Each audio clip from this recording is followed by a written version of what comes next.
Now, our societies are having people who care for other people's mental health.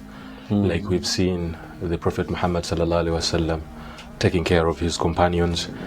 Communities, societies have people like counselors, professional therapists, or like the Muslim communities have the imams, being in position that they are protecting the mental health of others. They are coming in to preserve other people's mental health, not for it to be corrupted. But have we ever asked ourselves who takes care of the caregivers? Because it is important for us to know that even the caregivers sometimes need help, because when they are always bombarded with our mental health issues, the trauma we are going through, the family conflicts and distress that is happening, It can't be the same. it can you don't remain the same, obviously. So now the question is, who is there as the source of support of the caregiver, the caretaker himself? Yes, we've seen Allah subhanahu wa ta'ala placed people in the life of the Prophet as the ultimate caregiver in humanity. He gave him companions who would stand up for him, rise up to the occasion, who would, even when he failed on the law, they would come out and encourage him to rise up to the occasion.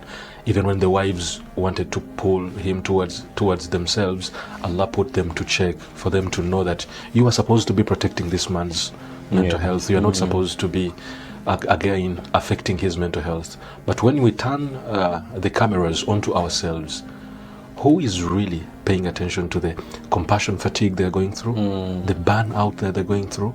Sometimes they are bombarded with thoughts, sometimes in extreme cases, nightmares. Then who takes care of them in this way? Sometimes we look at the caretakers in the way that so long as they fulfill our need, there's nothing much we can do. I don't care about what you're going through. I just care about you solving my issue and telling me what I can do with that. It's actually tasking us to pay close attention to people who are receiving our burdens. Yeah, because if I march to a counselor, to the imam, and I open up to them in any way, by all means, they are going to be affected mentally at one point. In the long run, Talk about the compassion fatigue. Compassion fatigue. Talk about the stigma that comes with that. Maybe you're going to open up something that is just too outrageous, something that is too scary, something that is too... Some of them become hyper vigilant, that even something small can disturb trust issues, just because no one is there to take care of them. And I think just because this is something that is not discussed enough, given enough oxygen, they end up being mentally ill, and then the society is not going to be rightly guided. Of course, if the mental health of the society is dependent on the mental health of the caregivers, the caretakers, then the caretakers' of course, mental health. Then the mental health of the caretaker is even more important. Because if it is not in place, it means everyone else is not in place. That is why, as the ultimate wisdom is with Allah, walillahi al-mathalul a'la. The Prophet Muhammad sallallahu alaihi wasallam was holding the position of preserving everyone else's mental health. As the teacher, as the mentor. So anything that would perturb his mental health, Allah was going to put that in check. Because the mental health of this guy has to be put in the right position. That is why even when you lose your spouse, even when you lose your father, inna ma'al usri yusra, even when you think Allah has forsaken you, ma wadda'aka rabbuka wa ma qala, always looking here and there to see that the mental health of the Prophet is in place. And actually, I think this actually goes within the ethics of people taking up these responsibilities. Imagine marching to the imam, and imam loses it emotionally as you're trying to open up. It wouldn't leave you the same. Imagine opening up to a counselor, maybe a religious leader, and then out of the blue they turn out judging you directly. It wouldn't leave you the same. And this would denote how unhealthy they are mentally. And if we are tasking ourselves to discuss who is taking care of these caretakers? First of all, I would think there are supposed to be measures for the caretakers to put in place for them to see that their mental health is preserved. And I think we are going to discuss that later. But let me talk about ourselves first. What have we done for the caretakers? I think for the bare minimum, the first thing we need to do is at least to see that we do something for the caretakers. I would say maybe let it be in terms of facilitation, moral support. At least for the bare minimum, let it be courtesy. At least smiling at them, saying a good morning, saying good afternoon, having an introductory conversation that is going to put them in shape. But some people even were negligent to the point that they used to come to the Prophet sallallahu alaihi wasallam and they're like, Ya Muhammad, ukhruj alayna. Oh Muhammad, come out to us. We have a concern here. You look at that moment that so Allah comes to the rescue. And in most cases, the caretakers, the caregivers, are not going to mention this. They won't tell you. But just like the Prophet was quiet, was it bothering him? Yes. Because Allah comes to his rescue. Allah wouldn't come to the rescue of something that wasn't bothering the Prophet sallallahu alaihi wasallam. But out of his morality, he wouldn't tell them, please don't call me Muhammad, you are supposed to call me Rasulullah. So what we are basically getting to is, let the community welcome what is being done by their caretakers, but at least throwing some respect to it, courtesy, and not taking it for granted.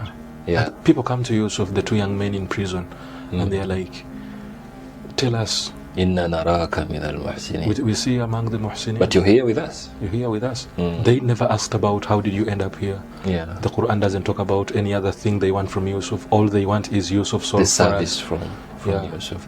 So it minimally means that we are supposed to also prioritize what they are going through. So it actually opens up a door where some caretakers are also sensitive to who to open up to. So it means we are supposed to create that avenue for our caretakers. Sometimes, what is the problem with you giving some facilitation to your caretaker, to your imam maybe, to your counselor, to your therapist? I really think this is something serious, because our society today might have been forced into the way of thinking where such caretakers are not actually well facilitated for what they are doing.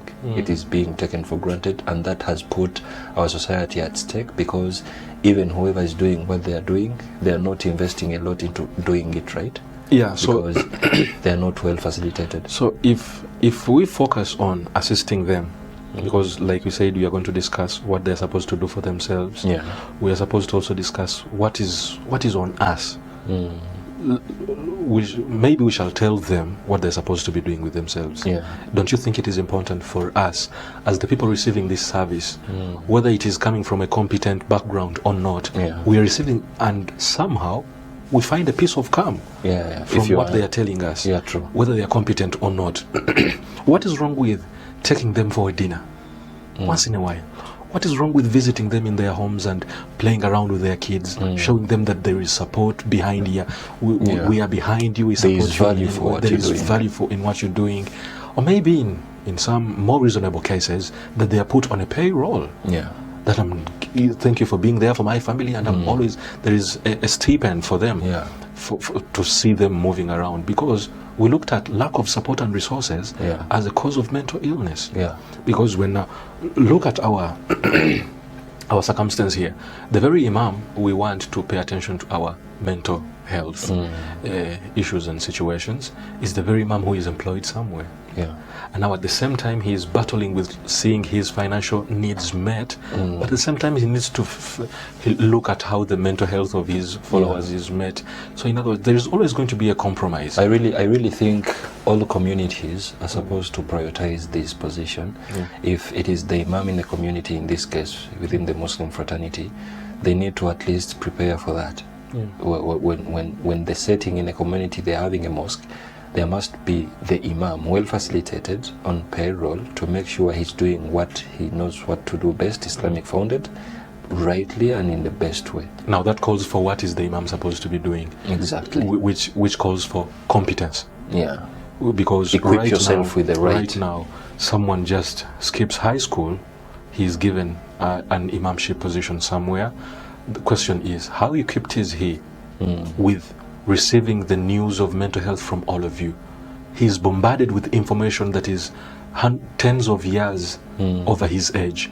So now when when someone who has just completed high school is the imam somewhere, but he's receiving news about a divorce wrangle, chances are high that it's going to affect them. It's going to affect him, and I would say he might not be competent enough. And this is evident because our society, the social pressure here is when someone knows something about religion at the young age, the responsibility is just given to them, because maybe they recite Quran beautifully.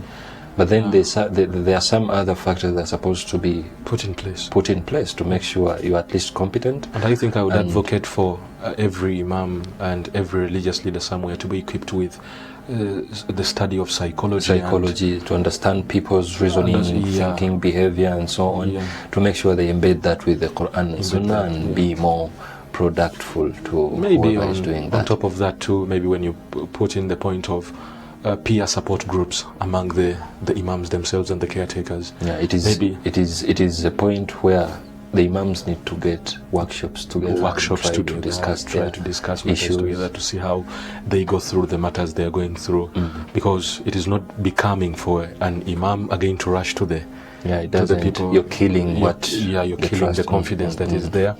In other words, they need to build their own peer groups. Maybe an imam would be afraid to talk to the ma'mum about what is going on with the fellow imam, but with the fellow imam it would be okay. So they need to create those peer support groups. Not putting out self-awareness. You need to know that maybe I'm not the right person for this. Maybe I am good in giving darsus here and there, I'm good in leading prayers, but I'm not good with dealing with mental health. And maybe let the community around you find a person specific. So basically, being an imam, it's okay to be the imam who can't do that, but can refer to someone better. You can refer to someone better. When a case comes your way, you are free to say, please, no, I'm not well equipped with this. I'm not good at it, but I know someone else who is better at this. And I think leading by example can also work. Leading by example can also be something nice. Knowing that the advice I'm giving people, where maybe someone has deepened in the addiction they are having, let's again not find you going contrary to what you're saying. Maybe you're telling them to abstain, and then you are not controllable when it comes to that aspect. You're telling someone to stay away from alcohol, then you are addicted to cigarette. It is not becoming, because the advice you're giving is not in line with what you are doing yourself. And it's actually going to develop to affect your work. It affects your work and the effectiveness of what it does behind the scenes. Doesn't Allah question lima taquluna ma la taf'alun? You say what you do not do. If those things are not together, it means there is a big dent in what you're doing. So basically, if you're a caretaker, equip yourself with the right kind of knowledge to make sure you execute what you're doing better. And if you're someone who is going to get to the caretaker, prioritize minding their mental health too, and prioritize facilitating them. The minimum you can do for them is courtesy. Courtesy. Don't just bump into your issues without even saying hello, greeting them. You see, I found something beautiful, that even going to a restaurant and talking to a waiter, how are you? What is your name? Picking interest in that. That alone makes them love their duty. There is power in that. There is power in that. Just asking someone their name, how they are. But some of us, you just go to a restaurant, so long as you make the order, if it is 2 minutes late, you rush to internet to review 2 stars, 1 star, and complain about how they are not competent. And I would say, let us please be vigilant. May Allah see us through that. We take a leading role in making sure that the mental health of the caretakers is also taken care of. So be it.